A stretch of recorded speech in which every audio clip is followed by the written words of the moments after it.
Bienvenidos, queridos amigos, a una nueva edición de este programa que se llama Marcando el Norte. Hoy con el profesor de Historia Contemporánea de la Universidad San Pablo CEU, don Alberto Bárcenas. Bienvenido a nuestro programa, don Alberto, una vez más. Bien hallado. Bueno, seguimos con los masones. Mira que están dando guerra, han dado guerra. Nos habíamos quedado en la historia del siglo XIX. Hemos visto últimamente que era eso de las logias encubiertas, las organizaciones pantalla, pero respondiendo a preguntas que les interesaba a nuestra audiencia. Retomemos la historia en el siglo XIX. Breve resumen: siglo XVIII, Inglaterra, pie en Europa, sobre todo en Francia, Alemania, donde Baviera se hace una logia luciferina, en España en el reinado de Fernando VII, pero nos metemos ya en la segunda parte del siglo XIX, donde la Iglesia ya sale, bueno, desde hacía tiempo, ¿no? Pero en el siglo XIX clarísimamente ya a condenar a la secta masónica. Pues sí, el XIX ya es un siglo en el que en toda la Europa occidental se implanta el régimen liberal. El liberal, hablo del liberalismo histórico, eso lo vuelvo a aclarar, que tenemos de él una idea equivocada por la terminología, y no es el democrático o lo que entendemos por liberalismo en el siglo XX, ¿no? Uh-huh. El liberalismo decimonónico es anticlerical, anticristiano. Realmente Sí. es heredero directo de la Revolución Francesa, de todas esas ideas que hemos estado viendo aquí. Y ya en la segunda mitad del siglo, pues podremos decir que se ha implantado en toda la Europa occidental a golpe de revoluciones. Hay varios ciclos revolucionarios. El último es el de 1848. Uh-huh. Hemos visto en algún programa cómo ya con la unificación de Italia desaparecen los estados pontificios. El Papa pasa a ser un personaje en una situación muy precaria y muy difícil, prisionero prácticamente dentro del Vaticano. Y crece con el liberalismo la masonería, y con la masonería una legislación claramente laicista, entendiendo por tal el intento de suprimir a la Iglesia, o los principios cristianos realmente, de toda la vida pública. Algo en lo que todavía continuamos y se sigue desarrollando, pero que entonces, por supuesto, ya adquiría una fuerza considerable. Los papas siguen condenando, no es nada nuevo, porque efectivamente, como decía usted ahora, esto viene de atrás. Han condenado desde el siglo XVIII, reiteradísimamente. Pero en el XIX se producen muchas más condenas. La cosa va a más, hay encíclicas dedicadas solamente a este tema, muy bien argumentadas. Y a mí me llama la atención especialmente una, Humanum Genus, del padre de la doctrina social de la Iglesia. Las encíclicas se escriben en latín, porque es el lenguaje oficial de la Iglesia, y se les conoce generalmente por las 2 o 3 primeras palabras de la encíclica. De manera que si esta se llama Humanum Genus, que es algo así como el género humano, el linaje humano, el género humano, esta es de León XIII. Esta es de León XIII del año 1884 y es la carta magna de todas las condenas pontificias contra la masonería, y está en plena vigencia. ¿Y qué dice? Pues utiliza... Veo que se la ha traído hoy. Sí, me la he traído. ¿Le gusta a usted el documento? Me gusta, lo he trabajado bastante, mis alumnos también han trabajado en él. Es que los historiadores se mueven con documentos, claro, no con las manitas así, con mis manitas, dicen, no, con documentos. Hablábamos antes de que hay como 2 escalones en esto de la especialización en temas de masonería, y hay uno muy básico que hay que conocer, que es lo que los papas han dicho desde que existe la secta hasta hoy. ¿Y qué dice León XIII al respecto? León XIII redacta este documento no solo para dejar claras las cosas una vez más, sino que además este documento tiene algo de arenga al pueblo de Cristo. Y se dirige a los católicos avisándoles de que hay una lucha ya antigua, en marcha, que está tomando un cariz cada vez más encarnizado, y lo que quiere es sintetizar y resumir de qué se trata.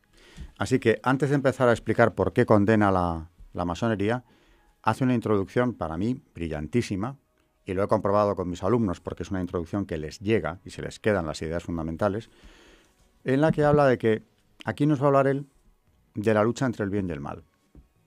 Es decir, que no se puede ser neutral con Cristo o contra Cristo. No hay términos medios, hay dos bandos. Y lo dice muy claro el Papa en esta encíclica que, como dice don Javier, empieza hablando del humano linaje. Sí, porque claro, León XIII es conocida solo por la Rerum Novarum. Claro. Y fue un campeón de las encíclicas. Pues bueno, el Papa que más encíclicas ha escrito. Un campeón.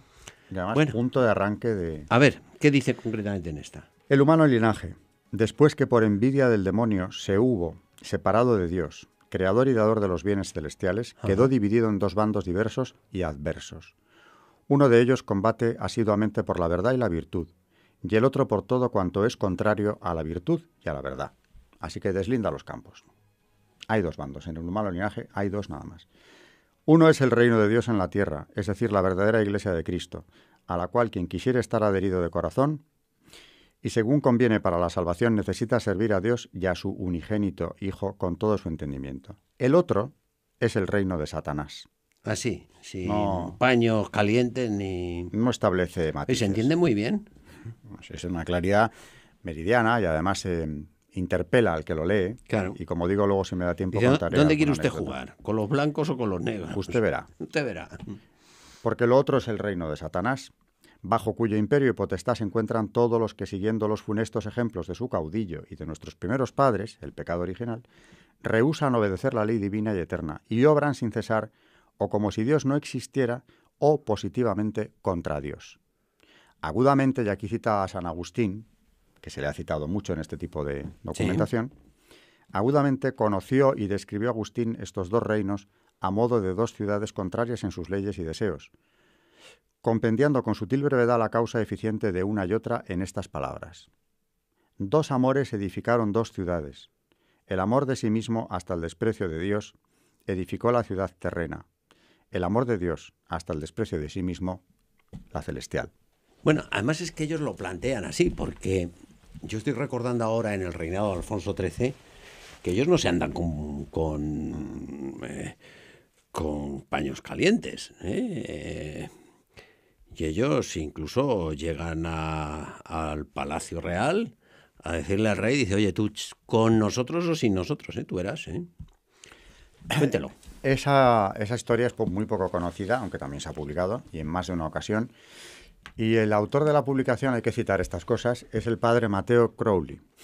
Es un sacerdote chileno que dirigía las causas de la iniciativa de las consagraciones al Sagrado Corazón de Jesús, con lo cual había estado implicado en la del Cerro de los Ángeles, en la que Alfonso XIII consagra por tercera vez, porque era ya la tercera consagración, España al Sagrado Corazón de Jesús. Acude todo el gobierno, la familia real en pleno, y unos días más tarde de esa tercera consagración, que es la más solemne, la más además la más pública de todas, reciben audiencia al padre Crowley, que le viene a dar las gracias por aquel acto en el que el propio rey lee la fórmula de consagración que estaba escrita por el padre Rubio, hoy canonizado, y le da las gracias simplemente por haber accedido... ¿De qué año estamos hablando? 1919. 1919, mes de mayo, cuando se celebra esta consagración, que levantó una polvareda tremenda en la prensa de la época en contra de este acto. Desde Pablo Iglesias, que calificó el acto de bochornoso y escandaloso, antiestético incluso, hasta por supuesto todos los masones de aquel tiempo, que lo califican como una especie de provocación, un dislate. Bueno, hay que leer la prensa de entonces, lo cual indica, por cierto, la libertad de prensa era enorme en ese momento. Cuando el padre Crowley le da las gracias al rey, el rey le dice que lo ha hecho de mil amores, que era su deber como rey católico, y aprovecha para contarle una anécdota, por si acaso el sacerdote no era consciente de dónde había llegado el mal, y le dice, el enemigo está dentro. Y en esta misma sala donde estamos hoy, le dice al sacerdote, recibí no hace mucho una audiencia, me habían solicitado, era una comisión internacional de la masonería. Hay que decir que luego, Francisco Franco, con su seudónimo Joaquim Bor, nos da el dato de que quien presidía esa comisión es un catedrático español, Luis Simarro, al que, por cierto, se acaba de homenajear hace unos meses, Sí, y en el sí. homenaje estaba Marcelino Oreja. Por Sí, cierto, yo no sé si es un fenómeno. no sé si sabe quién es Luis Imarro, ¿no? O por lo menos esa Bueno, faceta. debería saberlo. Debería antes de sumarse a homenajes, como aquel. Pero bueno, el rey, resumiendo, lo que dice es qué le ha planteado esa comisión. Y resumiendo, le plantean la siguiente cuestión, como dice usted, o con nosotros o en contra. Le garantizan que si entra en la masonería y acepta un programa muy básico que le plantean allí, la corona no caerá. Aunque le profetizan tiempos muy difíciles, que ya lo eran, turbulentos, etcétera, pero la corona no caerá. Y de lo contrario caerá seguro. Le dicen, es cuestión de tiempo. Pero caerá. De lo contrario, no. ¿Qué tiene que hacer? Ingresar en la secta y aprobar una serie de medidas, muy pocas, que curiosamente la primera de ellas era hacer una ley del divorcio. Por cierto, le piden que sea un rey anticonstitucional porque él lo era. Luego, teóricamente no podía hacer eso. Claro. Que era propiciar que alguno de sus gobiernos... Borbonear un poquito. Y que lo hicieran los Y partidos. ponerle las pilas a los liberales, que serían los que hubieran aprobado esa ley de divorcio. ¿Por qué del divorcio? Pues porque esto ha ido por sus pasos. Y entonces estaban detrás de sacar adelante una ley contra la familia, como ha sido esa. Que ya Vamos a nadie se acuerda, dedicarle, ¿no? yo creo que va a merecer la pena que le dediquemos un programa porque no nos va a dar tiempo, si no, no acabamos la historia de la ingeniería social. Bien. Si le parece, dejamos eso para otro programa y seguimos con la historia porque me gustaría llegar a la Segunda República. Pues cerrando el asunto, era una Porque ley del divorcio. Al final, dice tiempo, oiga, 12 años. Claro. Si esto era en el 19, en el 31 Se fue. Se fue. Entre medias está la dictadura de Primo de Rivera, Pero que los tiene bastante a raya. En el 31 se fue. Y en el 31 ya se ha ido. Y en el ¿Y exilio qué lo pasa cuenta, en el además. 31? En el 31 se organiza el pacto... Porque hay un libro de María Dolores Gómez Molleda, catedrática de contemporánea, que fue de Salamanca, donde se hace un estudio de la masonería en la Segunda República, muy, muy serio. Murió hace poco, María Dolores Gómez Molleda. Pues para entender lo que pasó hay que estudiar bien el Pacto de San Sebastián, que es un pacto, en realidad es el origen de una conspiración republicana que se pone en marcha al año 30, es decir, unos meses antes de que se proclame la República. Allí en esta ciudad pues se reúnen una serie de políticos, republicanos todos, algunos incluso venían del campo monárquico, eran los llamados católicos de la República, que luego hicieron caso omiso de esa condición, Niceto Alcalá Zamora y Miguel Maura, que fue ministro del Interior con la República, la gobernación, como se decía entonces. Sí, sí, sí. Y junto a ellos pues estaban gente tan conspicua dentro de la masonería como don Alejandro Lerroux, que había sido uno de los artífices de la Semana Trágica de Barcelona, ya luego muy reconvertido a una actitud centrista, pero masón, empedernido. Estaba Manuel Azaña, que no era masón, pero ingresa en el 32, en una logia en la calle del Príncipe de Madrid. Que tenemos además Lo cuenta él. Lo cuenta él. El hermano Plutarco, que es como llegó a ser... Que le produjo... un rechazo, porque decía que era una ceremonia como una mascarada, una carnavalada con aquellos... Sí, pero lo cual prueba que es verdad lo que usted decía de lo del grado y el no sé qué, y las ceremonias y el ritual y el... Es que él cuenta cómo le pasean por la logia con una soga al cuello y ve los mandiles y todo esto y le da rechazo. Dice, tuve la tentación de irme, pero se quedó. Claro. Se quedó porque sabía que en ese momento o estabas en la secta o ibas a tener muy difícil el gobierno. Y él ya estaba en él, de manera que entra y ahí se queda. Ahí se queda, que por cierto, hasta la muerte. Cuando ya luego se arrepiente, en su lecho de muerte es un poco tarde, aunque muere reconciliado con la Iglesia, también hay que decirlo. Ya. ¿Quiénes más? Pues estaban Indalecio Prieto, en fin, hay una serie de políticos como, por ejemplo, Casares Quiroga, que también es masón, Portela Valladares, en fin, gente que luego dará mucho juego, personas de los partidos periféricos o nacionalistas, el Partido Radical de Lerroux, en fin, un porcentaje altísimo de masones que ya inician esta conspiración, quien tiene un intento de golpe de Estado sangriento en Jaca que fracasa precisamente ya en diciembre, acabando el año, y fracasado aquello se lanzan a transformar las municipales, las primeras municipales que se celebraban desde la dictadura, en un referéndum a favor o en contra de la República, que no tenían por qué haberlo sido. Ya. Pero lo consiguen.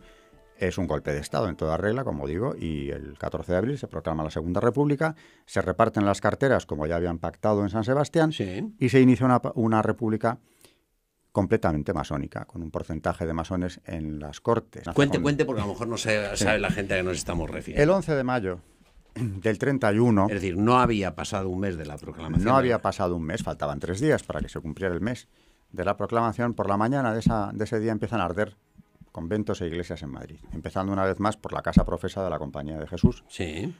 Y siguen, pues, por otras muchas órdenes, La Salle, en fin. Mientras esto ocurre y todo el cielo de Madrid se va cubriendo de columnas de humo que señalan los lugares de los incendios, el gobierno está reunido. Claro, en un primer momento empiezan a comentar en Consejo de Ministros. Y se ve el humo. Sí, lo ven. Vamos, lo que no se ve es Madrid del humo que había. Y cuenta Miguel Maura en sus memorias, cada cuarto de hora nos llegaba un nuevo notición, lo llama así. Y es que esta vez estaban ardiendo el Colegio de los Hermanos de la Doctrina Cristiana, que por cierto lo tenían en la zona de Cuatro Caminos y enseñaban allí a los hijos de los obreros de la zona de Tetuán. O sea que no era por estar en connivencia con ninguna plutocracia, todo lo contrario, y ardían. Manuel Azaña, él dice que el propio Miguel Maura pretende sacar a la fuerza a la calle para frenar aquello. Que era lo que tenía que haber hecho. Que era su obligación. Era su obligación. Porque yo siempre digo, ¿y si en vez de conventos se hubiera dado por quemar partidos políticos, por ejemplo, se hubiera tolerado? Pero bueno, no. ¿O sindicatos? Sí, o pescaderías. Tampoco hay que consentir eso, ¿no? Un ministro de Interior está para que eso no ocurra. Para que no quemen las pescaderías. Por ejemplo. Pues esto, como eran pescaderías y no conventos, podían arder con toda impunidad. Porque quemaron unos cuantos. Bueno, a ver, unos 14. En Madrid. Que no está mal. En Madrid. La cosa fue peor después en Málaga. Al día siguiente ardieron los de Málaga, todos, los 22. Todos. Se quedaron sin conventos. Ni uno. Con el gobernador civil de Málaga. Católico. Recién llegado allí. Está... Por cierto. Y Maura, el católico, viendo el humo. Y Maura dice que él se disgusta mucho. Se disgusta. Hombre, claro. Insiste en sacar la fuerza. No le hacen caso. ¿Era alérgico al humo? O... Él era alérgico a contar las cosas como son. A la coherencia. Tú has traído la República, mira lo que está pasando. Claro. No solo hizo eso, hizo cosas también muy graves, pero aquel día se fue a su casa. Porque Maura, Azaña, amenaza con presentar la dimisión. Y era el hombre fuerte ya del gobierno. Se iba a ocupar, ya estaba en la reforma del ejército, etcétera. Era el hombre fuerte. Y dice que todos los conventos de Madrid, dice Azaña, no valen la vida de un republicano. Como si hubiera alguna vida de republicano amenazada. Las que lo estaban eran la de las órdenes religiosas que en aquellos conventos ardían y hubo que sacarlas a rastras. Hay fotografías de aquel día en que se ve cómo trasladaban a monjas inválidas fuera de sus casas que estaban en llamas. Esas eran las vidas que estaban en peligro. ¿Y el ministro de la Gobernación? Se va a su casa. Ya no puede soportarlo y se va a su casa. Disgustadísimo. Disgustadísimo. Y allí le avisan ya a las 4 de la tarde de que, claro, ante el cariz que iba tomando aquello, han declarado el estado de guerra, cuando ya aquello era incontrolable en Madrid. Al día siguiente arden los conventos de Málaga con el gobernador civil a la cabeza y bueno, aquello ya es el inicio, son las Saturnales, lo llamaron, de la libertad, es el inicio de la República, es una persecución religiosa en toda regla.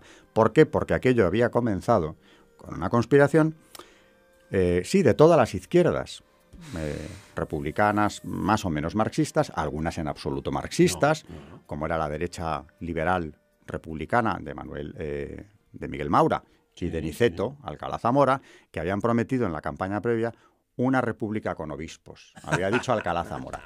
Con obispos los que vamos a quemar a partir de aquí, ¿no? Qué grandes, qué grandes. Luego ya no pudieron controlarlo. Miguel Maura también cuenta él mismo en sus memorias cómo se le ocurre a él la fórmula para expulsar una vez más a la Compañía de Jesús de España, alegando que tienen un voto que les vincula a un poder extranjero, que es el del Papa. Y eso lo ponen en la Constitución. Y se queda y se fuman un puro. Dice, lo hice por salvar a las otras órdenes. Odia, y se le ve muy bien en las memorias, a la Compañía de Jesús. Bueno, ya está expulsada de España, se les prohíbe en la misma Constitución la enseñanza, volvemos a la batalla permanente por la enseñanza, por hacerla lo más laica o laicista posible. Esos son los orígenes de la Segunda República. Se ha estudiado el porcentaje de masones en aquellas cortes. Y desde luego en los bancos republicanos, más de la mitad de los diputados. No digamos los jefes de fila. Presidentes de la República que fueran, o jefes de ministro, jefes de gobierno, masones, la nómina es impresionante. Del Partido Radical, de la Orga, de la Esquerra Republicana, ¿para qué vamos a hablar? Sí. María Dolores Gómez Molleda los tiene todos perfectamente estudiados. Perfecto. Aquello desembocó en la mayor persecución religiosa de la Iglesia de todos los tiempos. 7.000 sacerdotes y religiosos asesinados en la guerra civil en el bando republicano. Uno, por daros de datos, uno de cada 10 sacerdotes y uno de cada 8 religiosos. O sea, a los religiosos más que se les diezmó, ¿no? Estas son las bromas de los católicos, de los Marcelino Orejas estos que van a los homenajes a masones. Homenajes de los... Madre mía. La connivencia, esto lo denunció también Alfonso XIII cuando Cortés Cabanillas le entrevista ya exiliado. Y en ese caso arremetía con la CEDA. Porque decía, ¿pero qué hace la CEDA, el Partido Católico, gobernando con los del Partido Radical, que es el partido más masónico que había en España, superando a todo lo demás, a la izquierda republicana y a todo lo demás? Los radicales eran los más. ¿Qué hacen juntos? Se supone que era un partido de centro, pero pues caramba. Algún día se lo tendrán que explicar estos católicos incoherentes al juez supremo, porque algún día les llegará. Les llegará. Que como decía la madre patrocinio, que esto se pasa y la eternidad sin fin se acerca. Y el tiempo, en este programa como en la vida, se acaba. Don Alberto, muchísimas gracias por estar con nosotros en un programa una vez más. Queridos telespectadores, muchas gracias por habernos acompañado en este programa. Decir que nos vamos a poner a trabajar para que en breve, muy pronto, dentro de unos días, podamos ofrecerles una nueva edición de este programa que se llama Marcando el Norte.